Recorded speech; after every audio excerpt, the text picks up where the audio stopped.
Olá, boa noite. Boa noite. Boa noite. Boa noite, professor. Boa noite, todo mundo.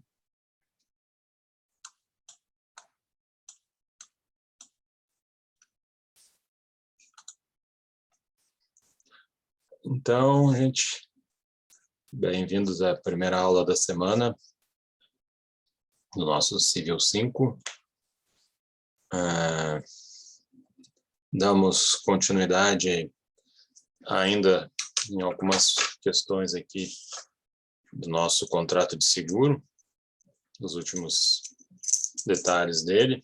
Nós já vimos o seguro de dano, responsabilidade civil, seguro de vida, em vários aspectos. E faltou um pouquinho aqui do seguro de acidentes pessoais. Em geral, muitas vezes o seguro de acidentes pessoais ele vem acumulado com o seguro de vida junto. Mas em alguns casos ele pode até vir separado.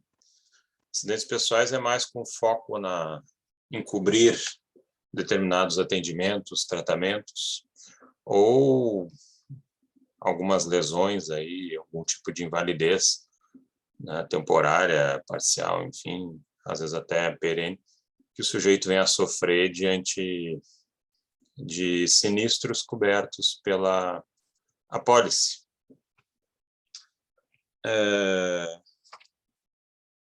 Em geral, esse tipo de seguro, quando ele vem sozinho, ele não costuma distinguir valores entre os segurados, né, para idosos ou doentes, enfim. Ele tem uma plataforma mais uniforme e justamente ele está ligado a uma situação muito passageira, assim, meio efêmera, né? É o caso, por exemplo, quando a gente faz um seguro viagem, né? Às vezes ele cobre despesas com atendimento médico no exterior, né? Tem países que só aceitam a nossa entrada se a gente tem esse seguro, mas também cobre lá envio de bagagens ou perda de alguma passagem, alguma coisa assim, perda de valores, roubo, enfim. Coisas muito pontuais que só funcionam durante aquele tempo da viagem mesmo. Quando a gente vai num cinema, eles dizem que enquanto a gente está assistindo lá, a gente está coberto por uma apólice de seguros, que no fim a gente pagou, né, no preço do ingresso do cinema está ali, tem uma parte dele que é para cobrir essa apólice aí, para ser usada para algumas situações que ocorram lá dentro, né? Daqui a pouco a pessoa é idosa lá, entrou já com o filme andando e tropeça ali na escadinha e tem uma queda ali significativa, né? Tem que ir de ambulância para o hospital, tem custos, gastos. Então, né, para quem imagina que cinema pode ser uma coisa mais tranquila, no fim também é um espaço que tenha lá suas margens de risco, né? Então, é uma forma aí também de se precatar aí diante dessas situações. Dentro desse contexto aí, então, ele tem uma duração menor, ele é muito específico para algumas questões, alguns sinistros, né? E normalmente vinculado a uma situação mais própria, né? Viagem, cinema, até mesmo esse seguro viagem que quando a gente vai comprar passagem de ônibus, eles tentam nos colocar, né? Tentam nos empurrar e aí a gente compra se quer. Ele também traz um pouco essa ideia de acidentes pessoais. Não sei se aquilo ali tem apólice para morte, acho que não. Acho que realmente é lesões que ocorram ali durante a viagem e que demandem ali um atendimento médico. Aí os gastos podem ser cobertos até o teto da apólice, caso o acidente tenha ocorrido ali em função da viagem de ônibus. Ok, aqui. E um último ponto aqui importante da questão dos contratos de seguros diz respeito aos prazos prescritivos. Prescrição em contratos de seguro. Aí é um tema para se prestar bastante atenção, por quê? Porque nós temos um prazo muito curto, em termos de um prazo mais geral, em termos de seguro, que é muito curto. Já era curto em 1916, e eu não sei porquê, né, o lobby forte das seguradoras conseguiu fazer prevalecer um ano de novo no Código Civil de 2002. Então, se você não reivindica nesse período de um ano, você perde o direito à cobertura securitária. Mas como é que funciona esse um ano? Quando é que ele começa? Quando é que ele não começa? Bom, aí nós temos o seguinte. Começando aqui pelo que seria o item 1, nós botaríamos assim. 1, artigo 206, parágrafo 1º, inciso 2. CC. Artigo 206, parágrafo 1º, inciso 2 do Código Civil. Um ano. Um ano. Um ano é a pretensão do segurado cobrar a seguradora pela indenização do sinistro e da seguradora cobrar o segurado do prêmio, né? Se não foi todo cobrado, a parte que está em aberto, ela também tem um ano para demandar o nosso segurado acerca daquilo que é a parte dele, que é o pagamento do prêmio.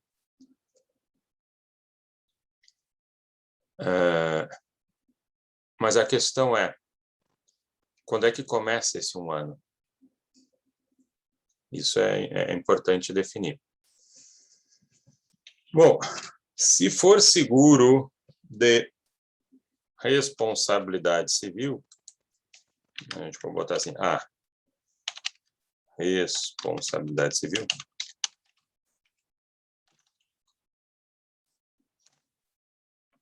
Quando é que é o seguro de responsabilidade civil?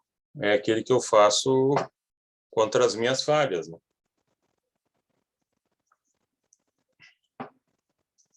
Contra os problemas, contra os danos que eu mesmo gero, né? E aí, quando é que começa a contar esse um ano? Ele começa a contar da data em que o segurado é citado para responder à ação indenizatória. Quer dizer, eu bati numa vítima, fiquei quieto, ela vem para cima de mim cobrar os reparos do dano que eu causei. Aí eu tenho seguro.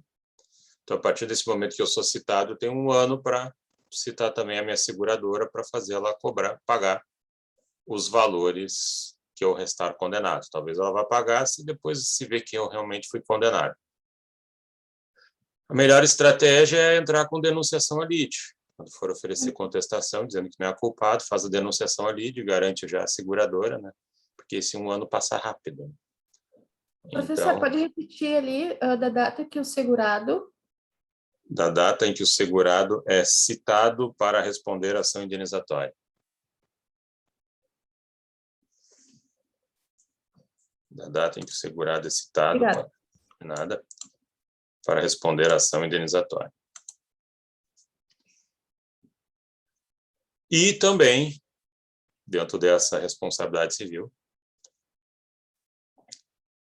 da data em que o segurado paga a indenização com a anuência da seguradora. A seguradora disse, vai lá, paga ele, que depois eu vou ressarcir. Então, a partir daquele momento, eu tenho um ano para acionar a seguradora. Seja tendo sido citado pela vítima, porque ela disse que eu podia pagar a vítima. São esses dois pontos de start aí, para cobrar a cobertura. Ok.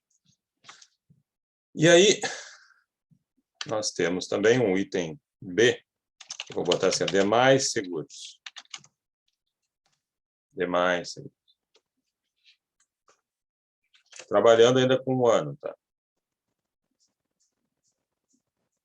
Quando é que começa a contar esse 1 ano?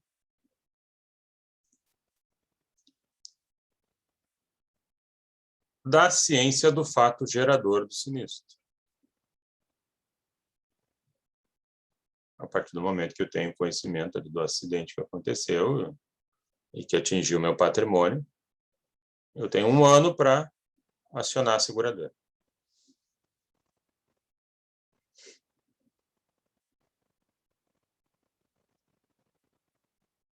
Mas aí tem o seguinte, a jurisprudência entrou aqui nesse meio e diz o seguinte, esse 1 ano, ele conta, né? Começa a contar do fato gerador do sinistro. Mas se houver pedido administrativo, vamos lá, 229, STJ.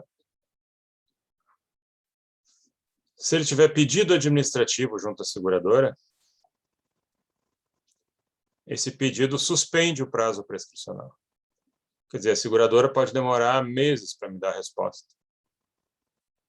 E o prazo prescricional não está ocorrendo. Então, se eu deixei passar 1 mês para entrar em contato com ela, eu entro. Ela demora 6 meses para me responder, como se esses 6 meses não existissem para a prescrição do seguro. E aí, se for o caso de ela me negar, ela tem que me cientificar. Ó, estamos negando por causa disso.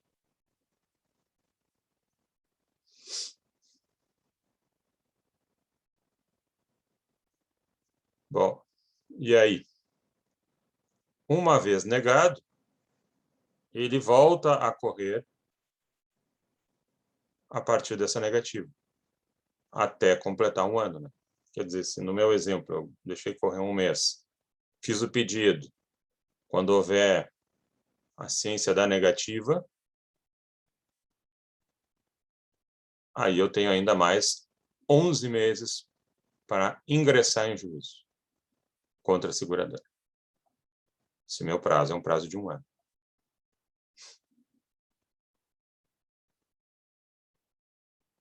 Vocês conseguem entender? Sim, entendi. Bom, só que eu estou trabalhando com prazo de 1 ano. Por quê? Porque se eu for trabalhar com seguro de vida, 206, parágrafo 3º, inciso 9º.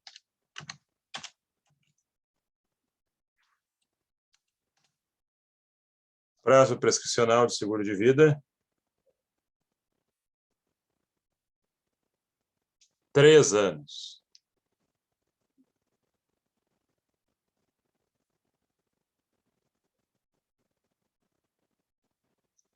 Motivo da negação? O tipo de sinistro que aconteceu não está coberto. Isso aí estava acontecendo com celulares. Aí a pessoa comprava o celular e vinha lá, venda casada ou lambuja, como quiser entender, né? Seguro contra roubo. Aí a pessoa era furtada e fazia o pedido lá, foi furtada. Então, eu quero a cobertura do celular. E a seguradora lá, uma empresa dizia que não, era cobertura para risco roubo. Roubo é com violência e não furto.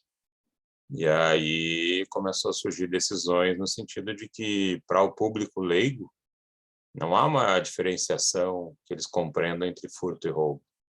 Para a ideia deles é que existe uma cobertura para uma subtração. Como ela é feita, eles não estão raciocinando isso. Então, essa falta de informação e caracterização deve ser interpretada contra a seguradora e fazê-la cobrir mesmo em caso de furto. Mas veja que a resposta dele vai ser o quê? Não, se não for roubo, eu não vou cobrir. Isso é um exemplo.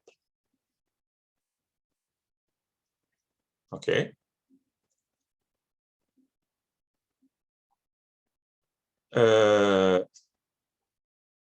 Fora aquelas outras coisas que a gente já viu, né? Ah, mas você bateu o carro e estava embriagado. Ah, não.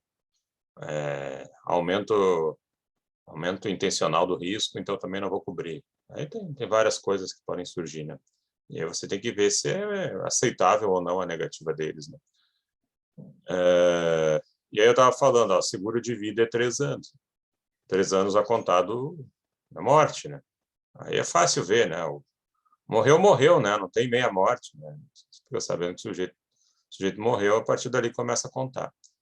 Aí também tem o seguinte, 3 anos, entra no mesmo dispositivo, é o caso do terceiro prejudicado. Como assim?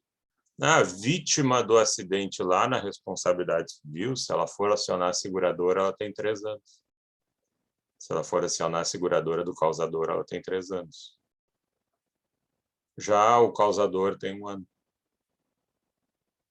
Então tem essa diferença aí. E também entra aqui, nós temos a súmula 405 do STJ. Entra nesses 3 anos, né, já decidido pelo STJ e sumulado, o caso de cobertura de DPVAT. Né, por algum motivo negam lá o DPVAT, ou querem pagar um valor a menos, né? Então, tem 3 anos. E aí, como é que conta esses 3 anos? Bom, se você pediu um valor de 10 mil lá e eles te pagaram 5, nesses 3 anos conta a partir do pagamento feito a menor. A partir do momento que eles pagaram só metade, por exemplo. Também acontece muito de o sujeito se acidenta, mas ele não sabe ainda qual o grau de invalidez dele. Então, não dá para ele já sair pedindo lá em cima ou lá embaixo. Então, quando ele tiver ciência inequívoca, né, daqui a pouco vem um laudo lá do médico dizendo agora tu está inábil para atividade laboral total. Não pode exercer a atividade laboral remunerada, perdeu a visão de um olho, sei lá. Ou ficou com as visões muito restritas, aí não pode exercer. Então, a partir daquele momento que eu tenho aquela notícia, aí eu tenho 3 anos para postular a cobertura na ótica ali do DPVAT.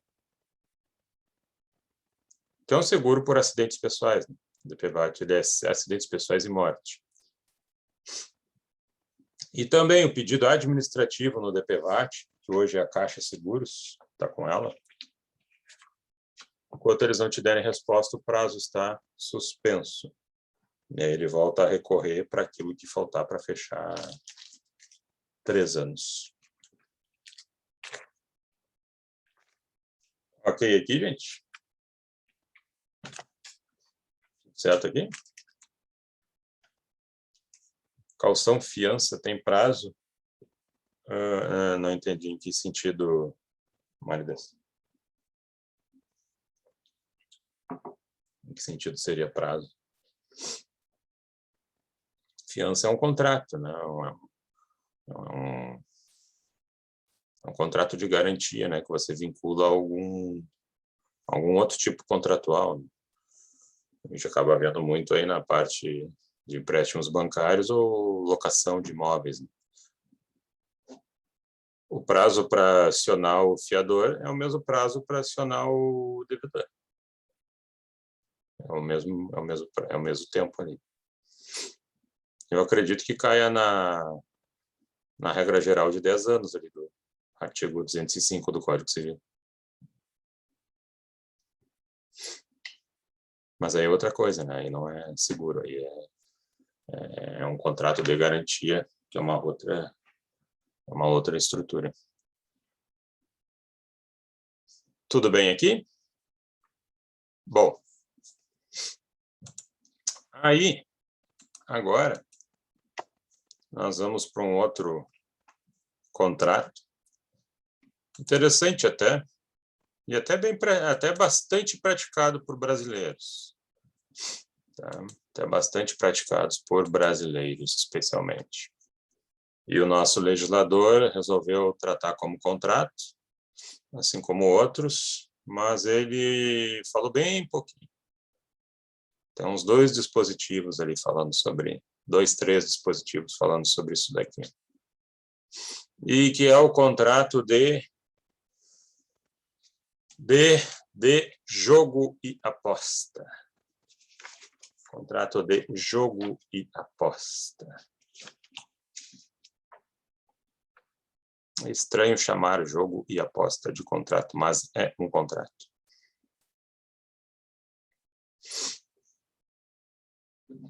E aqui eu vou abrir um slide, então. Depois eu ponho lá. Vou abrir um slide para falar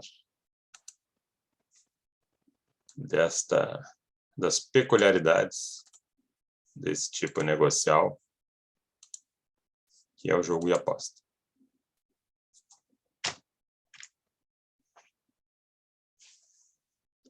O que nós temos de regulação para um vale para outro, dentro daquele pouquinho ali do Código Civil.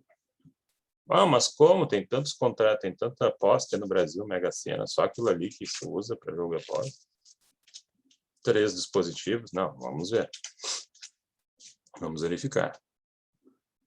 Se a gente tivesse que fazer uma diferenciação assim, né, mais concreta da diferença entre jogo e aposta, né? Imaginem uma luta de boxe. Você entrando no ringue e apostando com o outro adversário que quem ganhar paga para o outro uma certa quantia. Isso tem a conotação de jogo. Imagine você vendo essa mesma luta, mas de fora, e apostando com outra pessoa que também está de fora. Você diz, quem vai ganhar é o lutador A, e ele diz que é o lutador B. Tá, então quem perder paga tanto para o outro. Isso tem uma cara de aposta. Então, se a gente tivesse, né, que traçar um certo diferencial, teria esse contexto aí. E começando pelo jogo, né, jogo e aposta, mas começando pelo jogo, aqui vai algumas noções gerais. Vamos botar um conceito para jogo e a gente vai dizer o seguinte. É o contrato pelo qual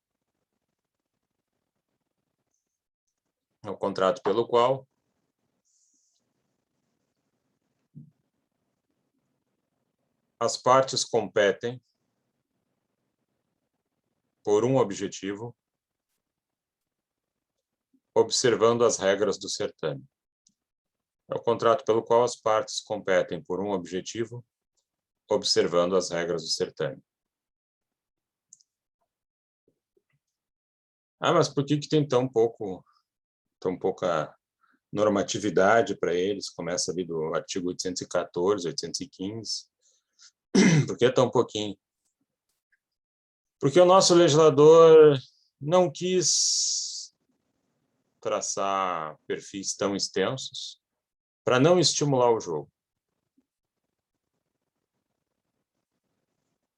Ah, mas que estranho isso. Num primeiro momento ele não quis estimular o jogo. Mas, e por que ele não quis estimular o jogo? Vamos pensar assim. Porque o maior fornecedor de jogos no Brasil é o Estado. É o próprio Brasil. Olha o que eles faturam com as loterias, sempre faturaram, Mega Sena, entre tantas, tem até loterias estaduais. E o Estado não quer concorrentes. Ele quer deixar aquele campo aberto, né, para a Caixa Econômica, né, gerir isso, e ele faz o jogo. Ele tem praticamente um monopólio de jogos. Não vou dizer que jogo seja uma coisa tão saudável assim. Jogo por aposta. Inclusive tem uma CID, na Classificação Internacional de Doenças, tem uma doença, dentro das doenças psiquiátricas,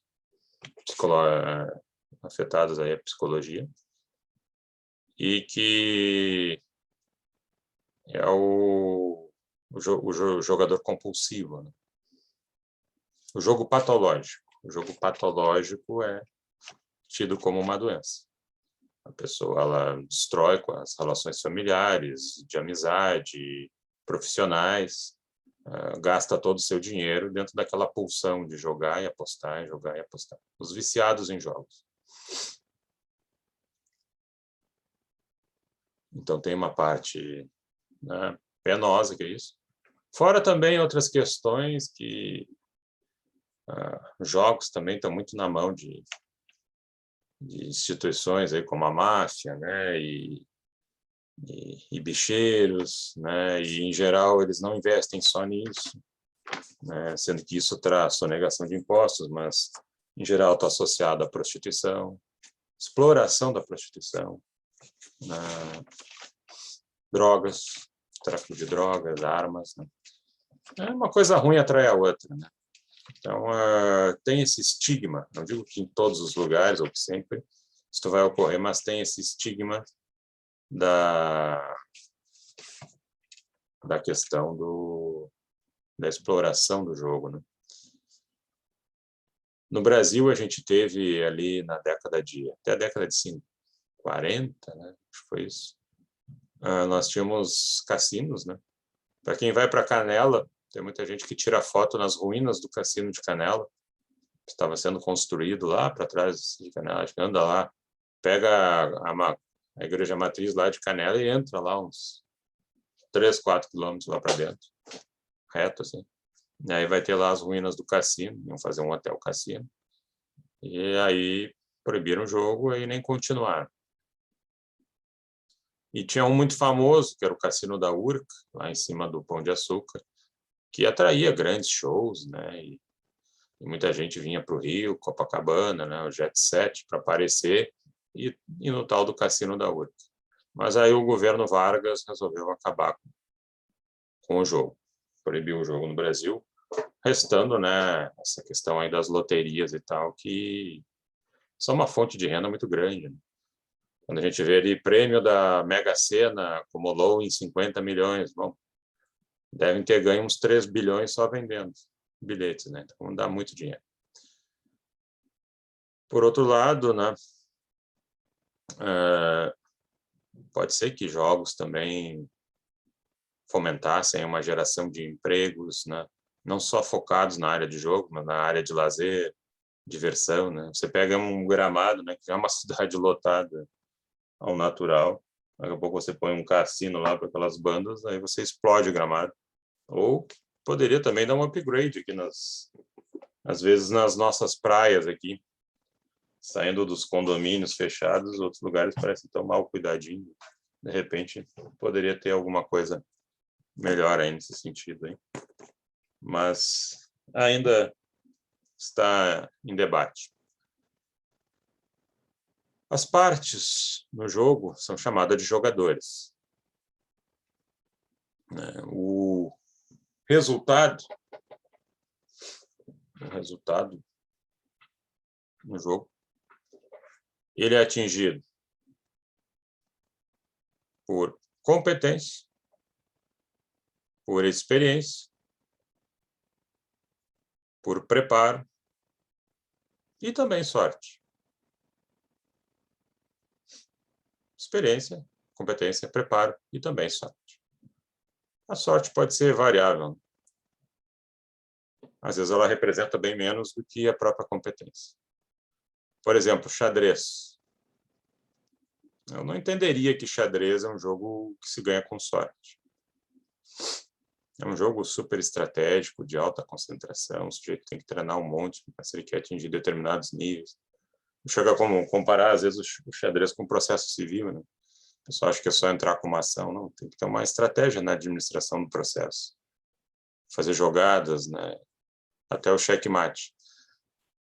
Tem um seriado bem interessante ali no Netflix sobre uma jogadora criança, né? Que depois chega à fase adulta ali. Não vou dar spoiler ali do filme, né? Mas é bem interessante. É em cima do xadrez, né? Ela vira uma enxadrista famosa ali naquele seriado. E o nome é o Gambito da Rainha, que é uma jogada no xadrez, uma jogada simulada, né? E ela se dava muito bem com isso. E aí fizeram Para quem gosta de xadrez ou jogos de estratégias, é bem interessante esse seriado. Está no Netflix ali, sugiro assistir. Mas na medida em que a pessoa tem que ser dedicada e estudar bastante para ter desempenho bom no xadrez, qual é o desempenho que você exige de alguém num jogo de bingo? Aquele bingo, né, vamos pensar naquele bingo mais simples, né, de quermesse, né, de associação, onde você ganha ali uma cartela com os feijõezinhos e milho em cima, e aí vai, né, tem que completar lá um M, um L, e aí vão sendo sorteados os números. Você não tem controle nenhum sobre isso. Quais números vão cair?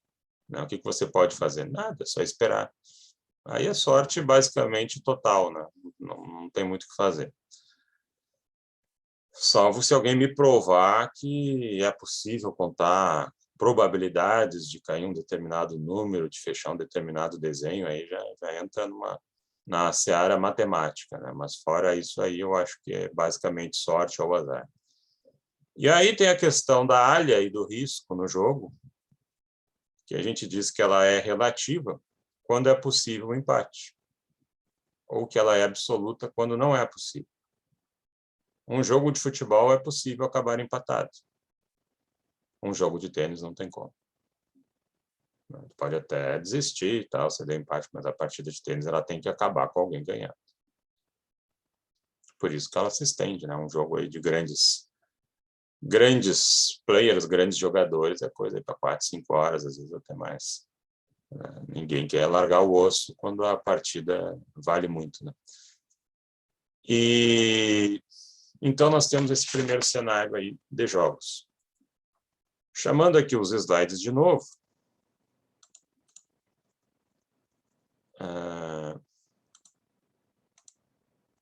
nós temos aqui uma divisão.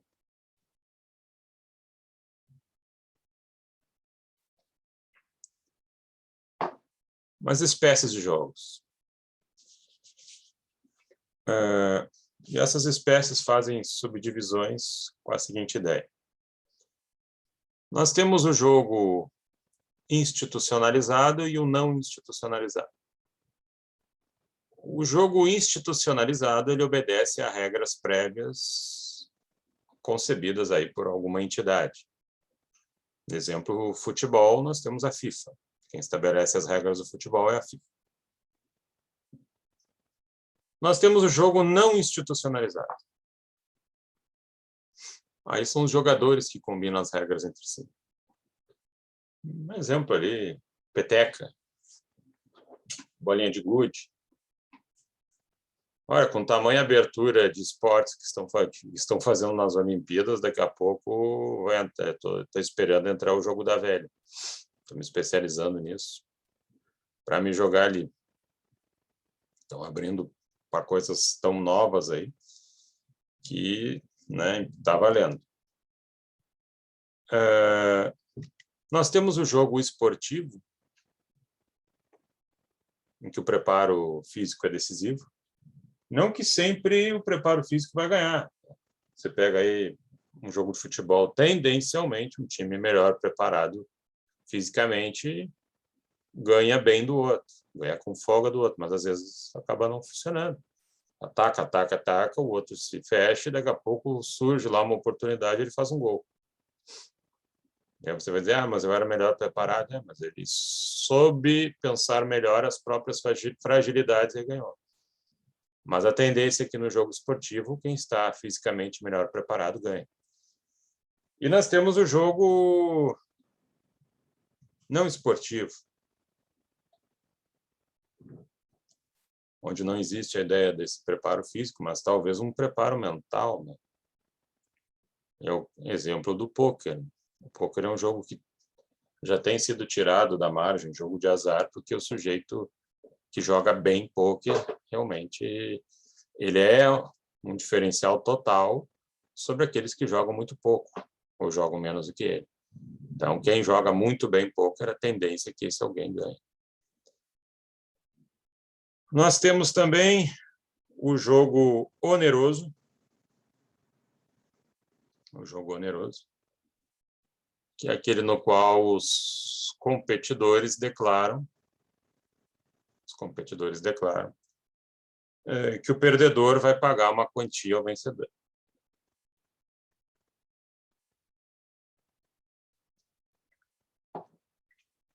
Que o perdedor pagará uma quantia ao vencedor.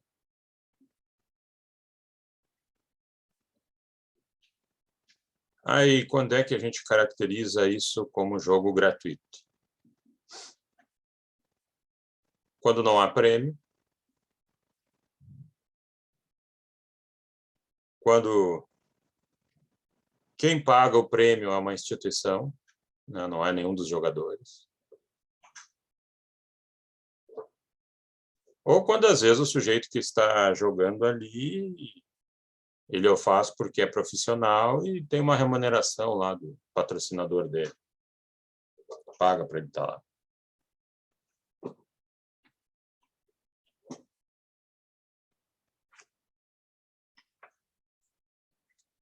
Ok. E agora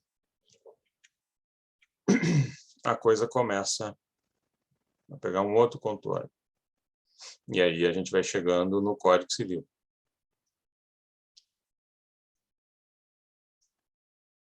Nós temos o jogo proibido.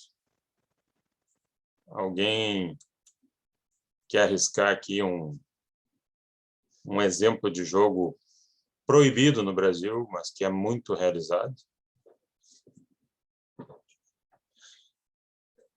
No Brasil a gente não gosta muito de proibir. Ah? A Natália está falando ali. Acho. Jogo do bicho. Exatamente. Jogo do bicho. Bingo também, correndo por fora. Mas o jogo do bicho.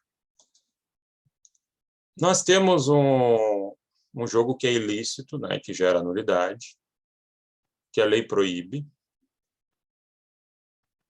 não por ser jogo, mas por virar atividade econômica, por ser explorado economicamente. Não é um jogo do bicho que é proibido. É ganhar dinheiro em cima do jogo do bicho. O que te faz um concorrente do Estado, né? Porque a pessoa podia ir pagar ali a Mega Sena do Estado, ela vai lá e faz o jogo do bicho. E o Estado deixa de ganhar lá. Claro que como ele está à margem da lei, né?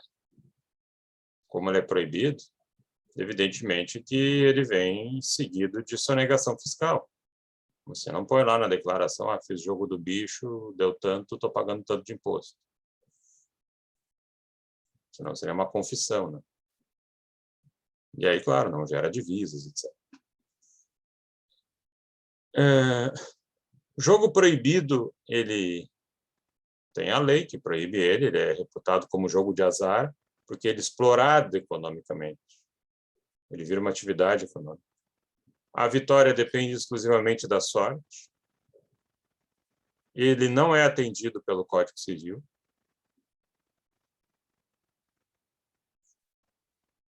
Fora também que ele pode ser manipulado, né? O jogo do bicho ele funciona ali na base da confiança, né? São vários sorteios por dia lá, você compra ali do bicheiro, do apontador do bicho, e ele manda depois o dinheiro para o bicheiro, e sei lá em que condições eles fazem o sorteio. Mas é um jogo que caiu no gosto do povo, né? Virou popular. Hoje em dia eu não sei mais se ele ainda tem tanta demanda, mas os bicheiros, em geral, eram pessoas bem ricas, assim, tinham um patrimônio muito grande. Lá no Rio também, eles acabavam se associando com as grandes escolas de samba, viravam uma espécie de mitos locais dentro de uma comunidade, né? E vem todo aquele embasamento da pessoa que ajuda aquela comunidade, né? Traz um posto de saúde, etc. Claro que ele doa, né, 1% do que ele arrecada e o resto ele fica com ele. Tem aí um seriado, eu acho que é no Globoplay, eu não consegui ver ainda, sobre a história do Castor de Andrade, que é um dos bicheiros mais famosos no Rio. Não sei se ele foi assassinado ou acabou morrendo de morte natural. Mas essa turma aí acaba criando uma espécie de máfia, né? E depois acabam tudo se matando, né? Entre eles mesmo, entre parentes, irmão que mata primo, tio que quer matar o outro. E quando não é de facções diferentes também. Aqui há pouco, em Porto Alegre, mataram 2 também, mataram os últimos, digamos assim, os últimos grandes bicheiros de Porto Alegre, pelo menos mais famosos. Morreu um que era o cunhado, depois morreu o cara que era o bicheiro mesmo, mataram na rua mesmo, de dia. Chegaram ali e meteram um tiro do lado do carro. Então, é algo que também arrasta consigo, né, um caminho de sangue, de violência, né? Não sei se também por conta dessa proibição, né, isso gera poder, enfim. Mas aí o que acontece? Nós temos ali o artigo 50 das contravenções penais. Se for pela pena ali, ninguém vai parar de fazer jogo do bicho. Ninguém vai preso em prisão simples de 3 meses a 1 ano, só se o sujeito for hiperreincidente. Olha lá. Estabelecer ou explorar jogo de azar em lugar público ou acessível ao público mediante o pagamento de entrada ou sem ele. Quer dizer, não é jogar jogo de azar, é explorar jogo de azar. Considera-se jogo de azar o jogo em que o ganho e a perda depende exclusivamente ou principalmente da sorte. As apostas sobre corridas de cavalos fora do hipódromo ou de local onde sejam autorizados. Para efeitos penais, lugar acessível ao público é casa particular em que se realizam jogos de azar, quando deles participam pessoas que não sejam da mesma família. O hotel ou casa de habitação coletiva, cujos hóspedes e moradores se proporcionam jogo de azar, a sede ou dependência de sociedade ou associação em que se realiza jogo de azar, né, com um emprego de dinheiro. Inclusive, essa questão aí é tão... Professor, Pode perguntar. professor, aquele trilegal, sabe? Ele depende de sorte, né? Única e exclusivamente de sorte. Por que que ele não se enquadra aí, é autorizado? Porque tem alguma lei permitindo ele. Tem alguma norma dando vazão para ele poder ser aplicado. Mas ele entra em alguma regulação lá que eu não sei qual é. Senão, né, já teria sido enquadrado, possivelmente já teria havido a prisão aí do pessoal. Nós temos vários episódios aí rolando, né, dentro desse contexto de jogos proibidos. Nós tivemos aí um tempo que no Brasil era permitido o tal do bingo, né, que eram estabelecimentos, né, que faziam um bingo mais sofisticado, né, com upgrade, né, não é mais aquele bingo de quermesse, né, de associação valendo dinheiro mesmo, né. Tinha ali no Bourbon Country, né, o próprio Dado Beer, acho que tinha um bingo, tinha em tudo que era local. Eu me lembro de ter ido 2 vezes num lugar assim, uns amigos meus me convidaram para ir. Eu fui num que funcionava no antigo Cine Avenida, ali na João Pessoa. Foi na época que era permitido ainda. Um fog londrino, aquilo ali. Além de permitir jogo, naquela época não tinha lei proibindo o uso de cigarros ou assemelhados dentro de estabelecimentos fechados. Então, tu entrava ali, era um fog londrino, né? Tinha uma neblina, assim. Um fedor de cigarro, né? Eu não gosto de cigarro. Aí tu jogava ali, quando tu saía, tu estava defumado. Então, além disso, além de tu jogar, tu ainda prejudicava a tua saúde, né? Acredito que quem trabalhasse lá dentro tinha insalubridade, um horror. E depois eu fui num outro que...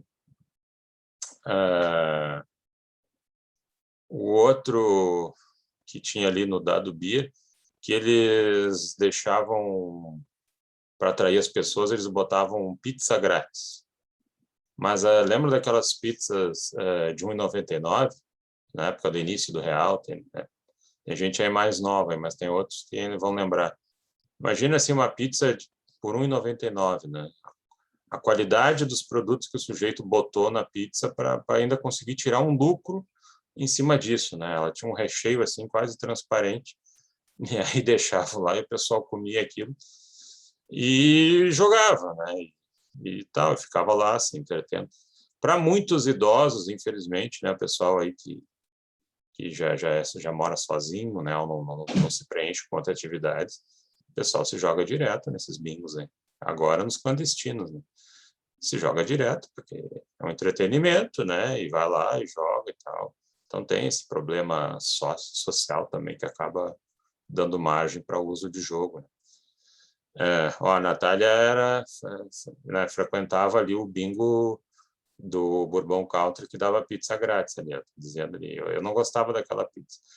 Então, foram as minhas duas experiências de bingo, desses, né, mais ajeitados, né? Eu não gosto de jogo a dinheiro, não me interessa, né? Não tenho, por exemplo, aspiração para passear em Las Vegas, né? Também não gosto de coisas muito superficiais, né? Muito artificiais, né?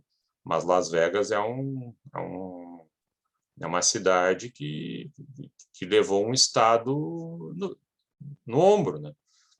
Basicamente é o maior PIB ali dentro do estado de Nevada, nos Estados Unidos, que é um estado desértico, né?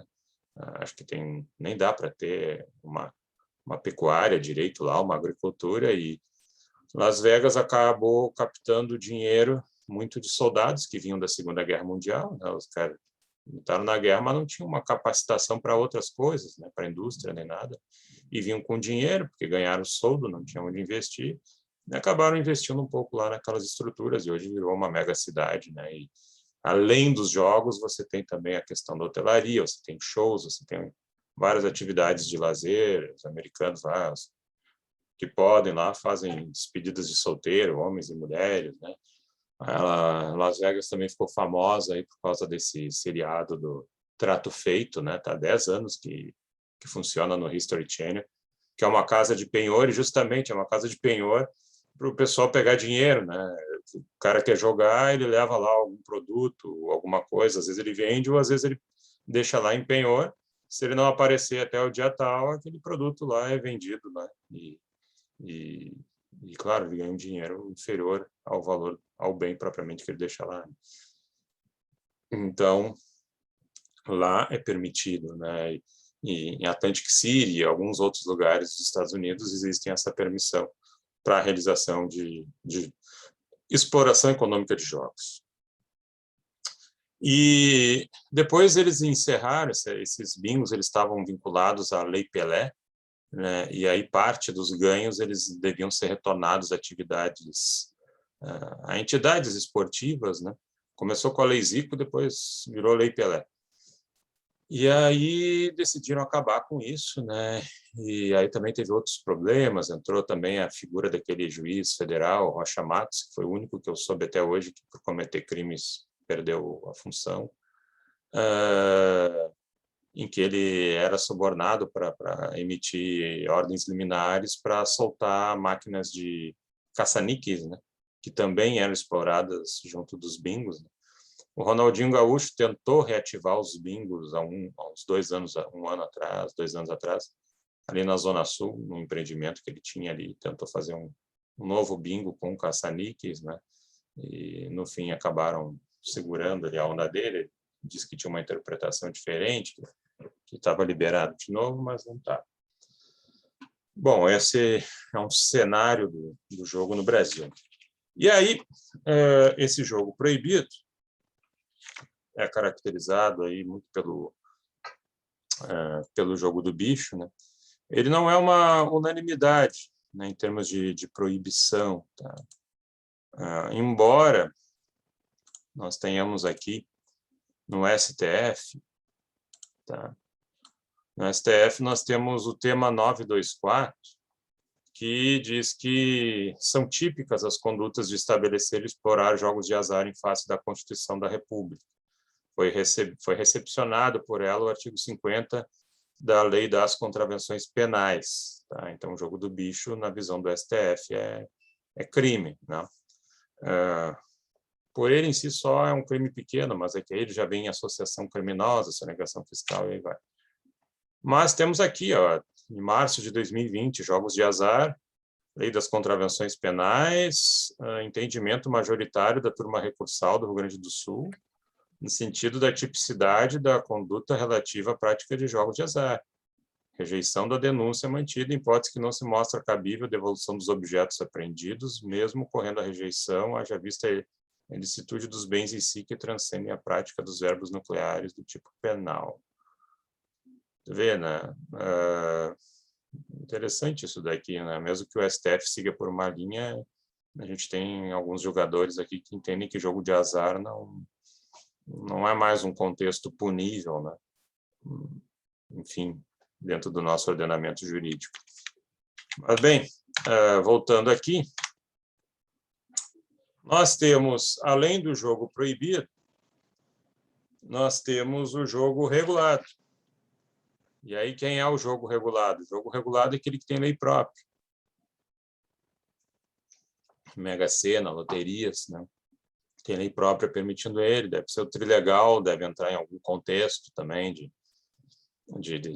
permissivo legal, sorteio por via de notas fiscais, deve ter uma lei estadual permitindo esse funcionamento, né? Dando guarida para isso, né? Então, ele tem uma normatividade que permite a sua prática, né? Então, aí, ele é uma obrigação plena, né? Com todos os seus efeitos, é um contrato normal, né? Que está amparado por lei específica, né? O proibido não interessa ao Código Civil. O permitido também não interessa ao Código Civil. Então, qual que interessa ao Código Civil? O que nos interessa é o chamado jogo regular. Jogo regular. Só que antes até de a gente entrar no jogo regulado, no contexto deles, só vou falar aqui para vocês,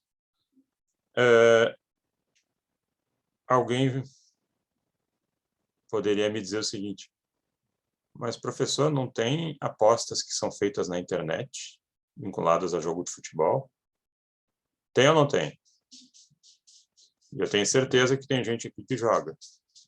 Vai naquele impulso ali, o time tal vai fazer um gol nos primeiros 15 minutos, quem vai fazer o gol é o fulano. Tem ou não tem, gente? Apostas feitas pela internet envolvendo, por exemplo, jogos de futebol. Sim. Sportsbet, tem até propaganda deles em jogos de futebol. Betsul patrocina o Grêmio, casa de apostas. Galera Group patrocina o Corinthians. Sportsbet patrocina o Flamengo. Casa de apostas patrocina o Santos. Eles pagam valores fixos no patrocínio e uma remuneração variável pelo número de apostas. Um time como o Flamengo, que tem a maior torcida do Brasil, acaba gerando também esse plus agregado.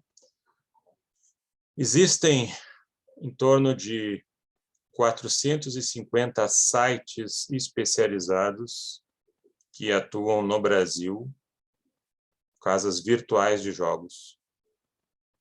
Como é que eles funcionam? Vocês sabem por que eles funcionam? Vocês sabem por que ninguém interrompeu a ação deles? Porque nenhum deles tem sede no Brasil. Eles têm sede em lugares onde isso é permitido. E uma das grandes facetas da internet é que ela não reconhece fronteira. Por isso que países aí onde há ditadura, né, onde há regimes duros, né, tipo China, Coreia do Norte, etc., eles ou não dão acesso à população à internet ou filtram as informações. Porque a internet não conhece fronteira. 13 times da Série A do Brasil têm como patrocinador alguma casa de aposta. Se essas empresas tivessem sede no Brasil, estima-se que teria aí quase 7 bilhões de reais ao ano em impostos. É bastante dinheiro, né? Dá para comprar bastante vacina aí de Covid. Mas o fato é que, em 2018, o governo federal sancionou a lei 13.756. 13.756. Lei essa que autoriza o Ministério da Fazenda a elaborar regras para licenciar apostas esportivas. E essa lei ela deveria vigorar em 2019. Ela precisava ali de uma regulação, uma regulamentação, e ela, com essa regulamentação ela vigoraria em 2019. Acabou não sendo em 2019, 2020 nem se adentrou nisso, porque aí entrou a pandemia.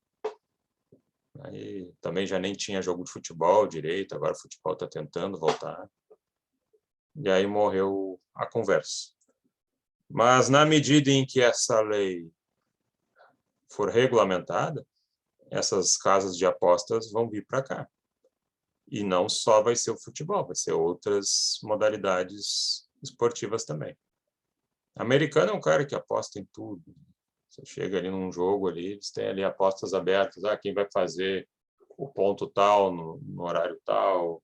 Se é dentro da quadra, ali, dependendo do tipo de esporte, você tem ali, pegou ali uma cadeirinha VIP, tem ali uma telinha ali para te botar ali, fazer suas apostas. Quem vai fazer o home run agora no beisebol vai ser o jogador tal da equipe tal. E aí tu fica ali, dentro de um contexto permitido lá. Como seria o controle, eu não sei. Eu acho que aí, se eles viessem para cá, eles aí vão ter que fazer uma contabilidade, né, e prestar contas dentro de parâmetros fiscais para apurar quais impostos são devidos. Né? Professor, qual seria exatamente a diferença, tipo, os jogos regulados ali dos permitidos? Tipo, o jogo esportivo tinha sido... A aposta esportiva tinha sido permitida no Brasil, não tinha? Se tiver... Nós tínhamos uma época a loteria esportiva. Tá? Agora, hoje, atualmente, eu não sei se tu podes criar dentro do espaço nacional, uma loteria vinculada a jogos esportivos aqui entre nós. Opa. Então, se salvo alguma lei definindo isso aí, não tem como. Aí, agora nós vamos falar do que realmente é o Código Civil. Eu eliminei o jogo proibido, eliminei o jogo regulado, e agora eu vou entrar no jogo permitido ou tolerado.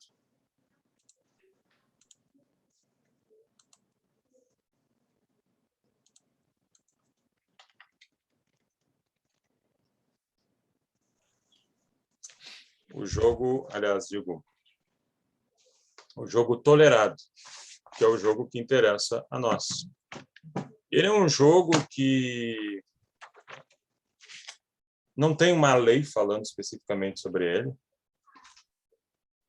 mas não tem uma lei também proibindo ele. O jogo permitido ou o jogo tolerado. Ele não tem uma lei autorizando, mas não tem uma lei proibindo. Então ele está meio que num limbo. Só que esse jogo permitido ou tolerado, ele não atinge o nível qual? Ele não atinge o nível exploração econômica. Ele não atinge o nível exploração como atividade econômica. O que acontece? Você poderia apostar com um colega em dinheiro sobre quem vai ganhar o jogo tal no domingo. Quem perder, paga. É um jogo tolerado. Por quê? Porque você está fazendo isso eventualmente. Poderia ser também uma disputa de uma partida de xadrez, quem perder, paga. Para te ver que os caras são tão cri-cri em cima disso e não querem concorrência.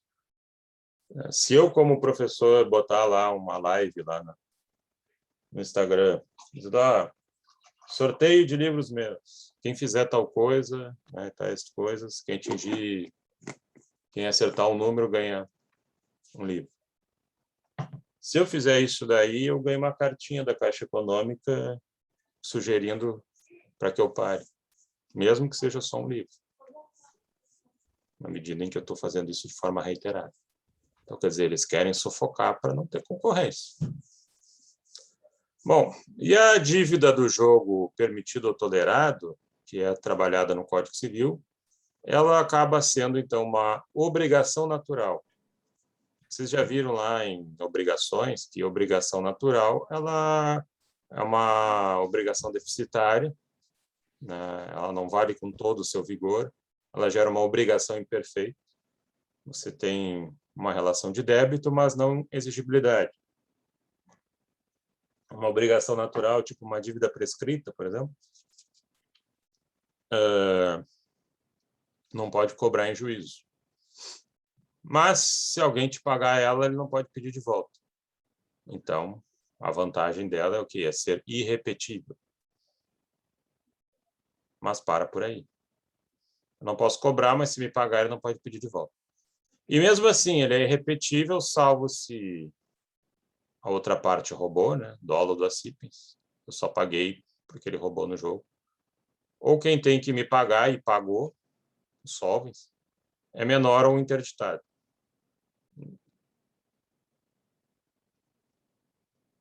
Então, se eu roubei, eu tenho que devolver. Se eu recebi de um menor interditado, eu tenho que devolver.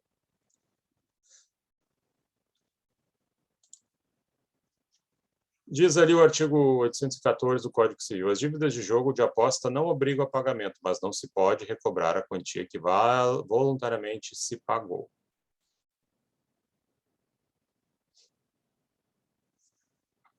Bom, aí vem alguns detalhes. Empréstimo a jogador.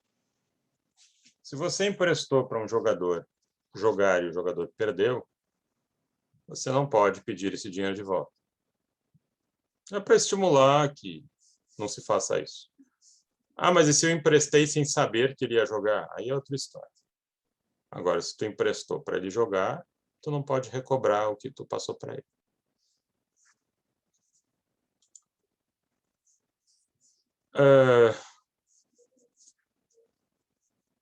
Pagamento de jogo com cheque. Vejam só, eu tenho o cenário. Eu tenho um cenário em que alguém paga um jogo com cheque, e cheque é uma promessa de pagamento. E aí o sujeito não honra esse cheque, né? Por exemplo, lá no banco não tem fundos. Eu posso executar esse cheque com ele? Diz ali que é uma obrigação natural, que não tem exigibilidade, mas ele me pagou com cheque. Eu posso executar esse cheque dele? O que vocês acham? É que eu posso cobrar dele ou não? Acho que sim. Quando o jogo estava permitido, o jogo do bingo, muita gente fez isso e na jurisprudência tinha uma forte inclinação para deixar cobrar, porque aí já entrava na ótica do jogo regulado, né? Porque um jogo regulado, né, se fosse numa casa de apostas, faz aí que depois eu te pago, o sujeito pode te cobrar depois, porque o jogo é regulado, ele é uma obrigação plena. Mas aí eu estou falando agora do jogo tolerado, não tem uma lei permitindo ele, mas não tem proibindo. A questão é a seguinte: se esse cheque circulou, né, e agora ele está com um portador lá, terceiro de boa-fé, em nome da proteção da circulação das cártulas, né, desse direito aí cambial, a pessoa portadora do cheque, você não pode opor a ela as exceções que você poderia opor ao credor, então tem que honrar o cheque. Tá? Nesse caso aí teria que honrar o cheque. Um outro case aqui.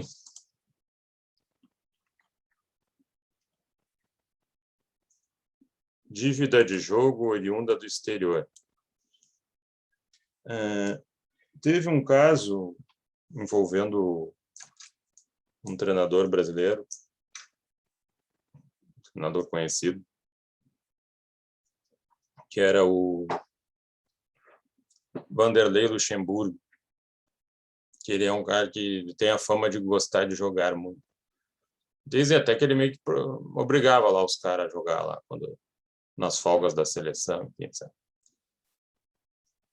E ele foi lá para Las Vegas, onde ele ia lá para jogar, e ele tinha crédito lá no cassino. Tinha um crédito alto, né, e usou esse crédito e perdeu. Para usar esse crédito, ele teve que assinar lá uma confissão de dívida, né? Estou pegando tanto aqui. E aí voltou para o Brasil e aí ligaram para ele, ó, tem uma conta de $100 mil aqui. Não vou pagar. E aí a empresa do cassino, né, um valor significativo, não, vou cobrar dele lá. E o STJ disse o seguinte, olha, no local onde tu jogou era lícito. E lá tu fez um instrumento de confissão de dívida dizendo que tu devia essa dívida de jogo. Então, tu tens que pagar. Nós não vamos desprezar o direito alienígena, não, o direito estrangeiro. Então, se nessas condições foi feita a dívida, então a dívida tem que ser honrada. Tem que ser cobrada, pode ser cobrada aqui no Brasil.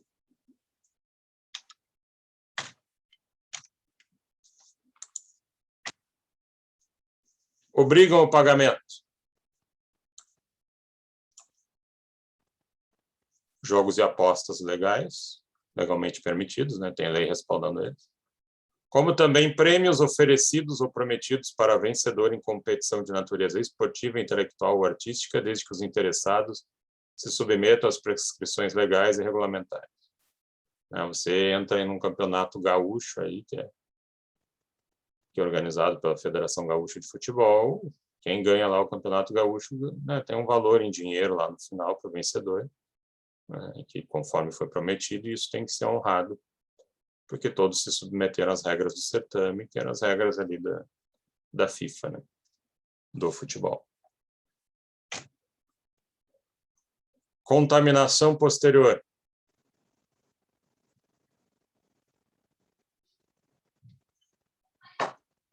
Alguém que for fazer uma fiança de jogo tolerado que não pode ser cobrado em juízo, né? Se havia ali uma garantia, um fiador para esse jogo tolerado, na medida em que você não pode cobrar do devedor principal, também não pode cobrar do fiador. E se eu fiz uma novação, quer dizer, eu tinha uma dívida antiga, e aí tinha uma dívida de jogo, aí para se afastar dela eu gero uma nova obrigação, esse novo contrato ele não tem validade, também porque eu não posso estar pretendendo confirmar essa dívida de jogo.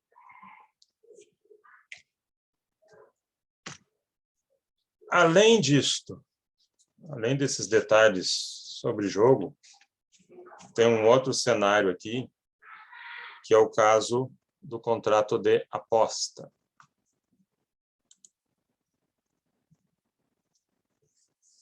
Nós falamos do jogo, e tem o caso da aposta. Aposta, como é que a gente poderia enquadrar? A gente poderia botar a seguinte ideia. É aquele contrato em que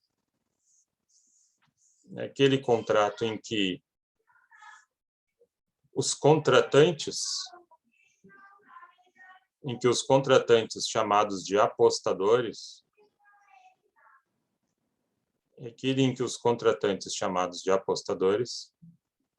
manifestam diferentes opiniões sobre fatos futuros.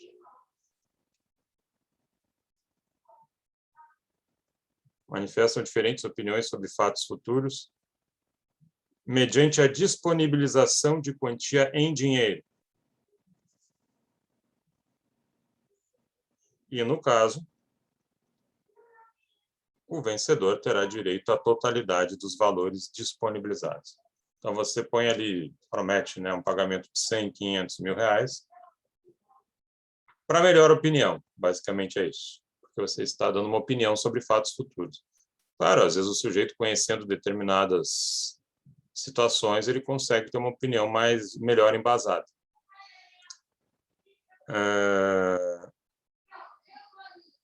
Só que é só uma opinião, né? Não tem uma atividade no caso da aposta, né? Você não entra para manipular o jogo ou participar dele.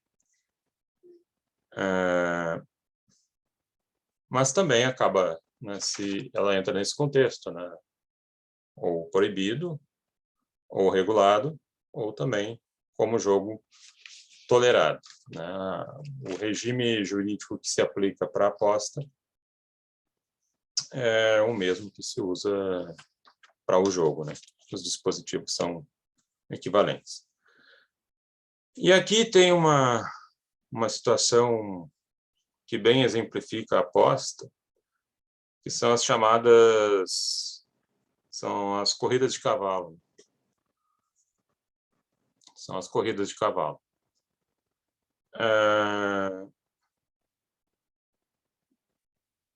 Se essa corrida de cavalo ela ocorrer fora de hipódromo autorizado, ela vira jogo proibido. E pior é que no interior tem muito disso. Às vezes a gente até passando de carro vê que as canchas retas, né?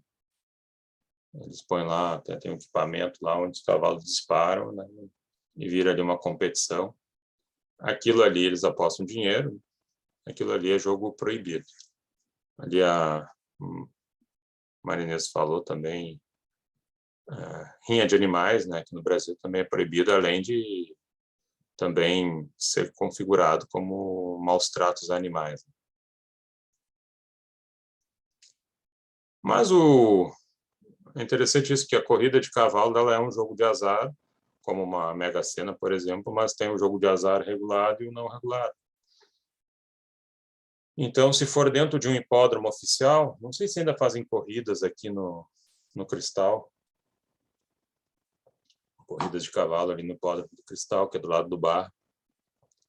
Em outras épocas era mais famoso aquilo ali, mas depois foi baixando, né? E hoje eu não sei a quantas anda aqui.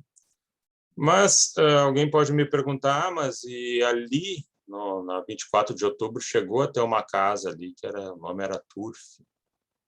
Cara, dentro de um espaço que era impossível ter uma corrida de cavalo ali, mal entrava cavalo ali. Uma casa não era tão pequena, mas... Eles botaram ali até em homenagem àquele espaço ali no Moinho de Vento. Tinha até uma balada lá na minha época, que eu saía, põe 20 anos atrás. Né? Era Café do Prado o nome. O pessoal é bastante lá. Era restaurante e depois virava balada. Se chamava Café do Prado ali, porque ali naquela região tinha um prado, tinha um hipódromo. Naquela região ali do Moinhos de Vento, que depois foi sendo ocupado e deu margem até o Parcão. Mas ali alguém pode perguntar, mas essa casa que tem ali, que oferecia jogos, né, apostas de hipódromos de cavalo por TV, você precisa ter uma carta patente para poder coletar apostas, né, uma autorização basicamente do Ministério da Fazenda, que também vai levar à fiscalização dessa casa. E aí a questão é, você tem autorização para transmitir corridas ao vivo de cavalo, e não VT, né? Porque no VT tu já sabe o resultado. Então você pode transmitir corridas ao vivo de cavalo de qualquer lugar do mundo, lá dos Emirados Árabes, sei lá, do Japão, enfim. E recolher as apostas em razão disso. E a pessoa aposta e você tem um ganho em cima disso. Então, tendo essa autorização especial, você poderia funcionar como funcionaria um hipódromo, né? Existe, acho que hoje já talvez esteja superado, de uma época aí que tinha uma casa ali no Dom Pedro II, Texas Hold'em. Texas Hold'em é uma forma de jogar poker. As cartas, você ganha 2 cartas, uma carta e o resto fica na mesa. Pelo fato de que, no caso do poker, a casa ganha uma comissão por organizar o jogo, né, mas ela não está ali concorrendo contra ti, tu joga com outros jogadores na mesa, né? E aí vença o melhor, né? O mais preparado. Hoje tem aí o Poker Stars, né? Aparece na TV, até na internet, no celular, dá para ver. Esses tempos ali eu via jogando, tinha o Neymar, e aí às vezes até acho que eles são pagos para ir lá, para aparecer lá, né? E aí podem ter apostas também por fora, assim, tu aposta no jogador. Não sei como é que funciona direito. E o pessoal usando tudo óculos escuro, né? Porque o poker tem muito disso, né? De você tentar tapar a sua percepção a partir do jogo e tal, para sujeito não se dá em conta da sua próxima movimentação, né? Ou perceber que você está blefando e tal. Mas aí realmente o poker é um jogo aí que atingiu um nível de observação, de expertise e prática que quem realmente é E é por isso versado então nele. que é um dos jogos liberados. Ele acaba sendo um jogo liberado porque ele foge do contexto do azar, uma vez que a competência é a diferença, né? Tem algum outro exemplo de jogo liberado? Não sei se o senhor já falou.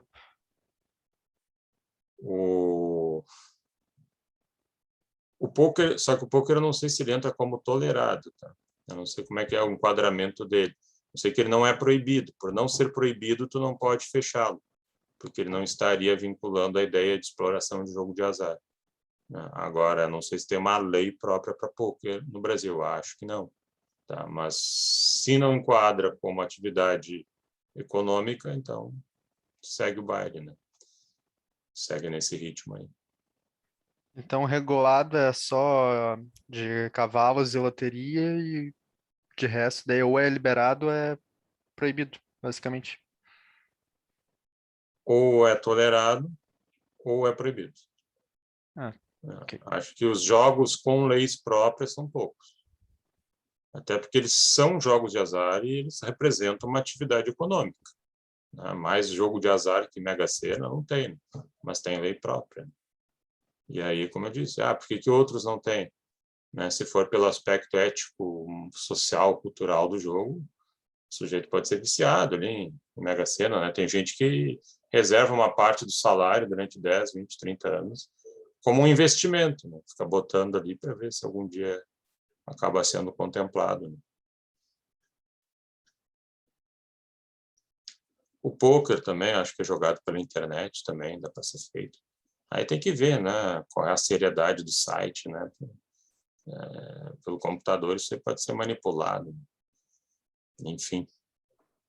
No Uruguai o jogo é permitido, né, para algumas, o jogo. Cassino particular, acho que não são muitos, né? E a maioria dos cassinos que acabavam tendo eram cassinos do Estado. O próprio Estado uruguaio acabava explorando economicamente os jogos, né? Mas aí que tá, né? Se a gente explora a loteria, né? Por que o outro não pode explorar cassino, né? Talvez não tenha muita diferença nisso, né? E lá tem outros jogos, tem caça-níquel. Caça-níquel é tudo eletrônico. Como é que sabe que aquilo ali não foi... Se o mecânico já era manipulável, imagina o eletrônico. Mas, enfim, né? Que o sujeito acho que é mais para diversão do que para a ideia de gastar, né? Você começa ganhando no início, aí você põe mais e invariavelmente você sai pelado do cassino. Mas eu estava ganhando tão bem, daqui a pouco perdi. Jogo de azar é isso aí.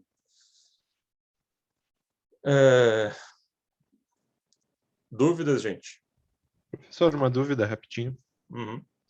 Como é que fica a declaração desses valores que são feitos dessas apostas em site? Declaração desse dinheiro aqui no Brasil? Eu acho que depende. O site internacional que faz o jogo, ele não declara nada aqui, né? Ele declara lá no país de origem dele. Mas o apostador que ganha, ele pode fazer tranquilamente a declaração desses valores se ele recebeu. Poderia botar. A origem é o jogo, no caso ali,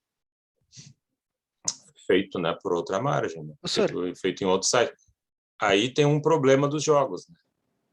Aí tem um problema que tu tá pescando em relação aos jogos. É uma plataforma muito interessante para lavagem de dinheiro. Ele te dá lá uma declaração dizendo que tu ganhou tanto e esse dinheiro ele tem uma outra origem. Os ganhos em loteria, tipo, já vem descontado no imposto de renda, pelo que dizem, né? Quando tu tira a loteria, tu já sofre ali um desconto no imposto de renda. Uhum. Não só aqui, nos Estados Unidos também. Inclusive, se tu tirar de uma vez lá, tu toma uma paulada assim, em termos de imposto, mas se tu for tirando gradativamente, né, vai tirando aos poucos, aí a incidência do imposto é bem menor.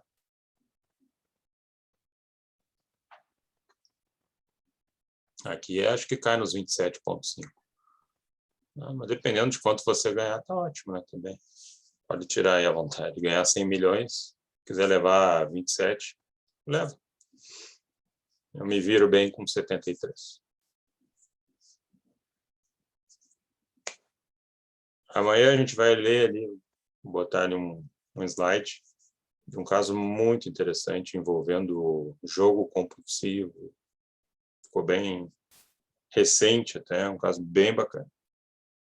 Nós vamos abrir a aula que vem em cima disso aí. Alguma dúvida mais aqui, gente? Alguém mais ficou com dúvida? Sem dúvidas, então, nos encontramos.